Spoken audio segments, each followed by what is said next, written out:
बिहार विधानसभा चुनाव 2025 को लेकर बिहार की सियासत में हलचल तेज हो गई है। चुनाव को लेकर तैयारियों में तमाम राजनीतिक नेता जुट गए हैं। ऐसे में बात करें लोजपा रामविलास के सुप्रीमो व केंद्रीय मंत्री चिराग पासवान की, तो वे बिहार की राजनीति में चुनाव से पहले पूरे तरीके से एक्शन मोड में आ गए हैं। दरअसल पटना में उनकी पार्टी की प्रदेश कार्यकारिणी की बैठक हुई, जिसमें विधानसभा चुनाव को लेकर बड़ी रणनीति तय की गई।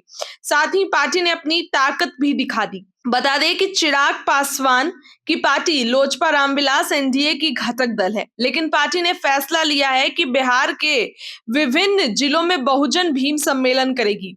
पार्टी की ओर से बहुजन भीम संवाद के नाम से कार्यक्रम आयोजित की जाएगी। साफ तौर पर माना जा रहा है कि चिराग पासवान बहुजन भीम सम्मेलन के जरिए विधानसभा चुनाव से पहले सहयोगी दल को खुद की पार्टी लोजपा रामविलास की ताकत दिखाना चाहते हैं, ताकि जब भी चुनाव को लेकर एनडीए में सीट का बंटवारा हो तो लोजपा रामविलास मजबूत दिखे।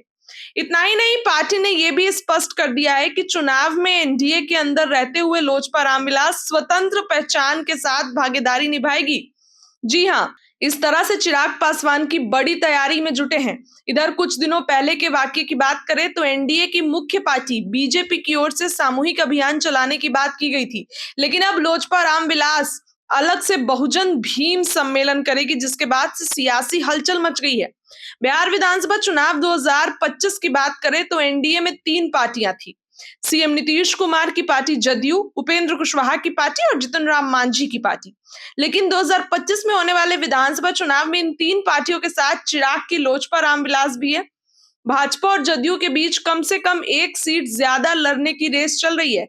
100 से 101 सीटों के खेल के बाद जो 42 से 43 सीट बच रही है, उसमें कुशवाहा मांझी के बाद चिराग के लिए जो बच रहा है वो लोजपा को मंजूर नहीं है। ऐसे में पार्टी की ओर से किया जा रहा बहुजन भीम सम्मेलन सियासी नजरिए से बेहद खास माना जा रहा है। यानी कि चिराग पासवान बीजेपी पर प्रेशर पॉलिटिक्स बना रहे हैं।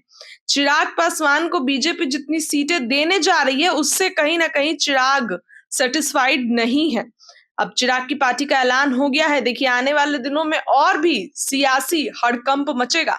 इस खबर के लिए फिलहाल इतना ही। क्या लगता है कमेंट करिए। बहुत बहुत धन्यवाद।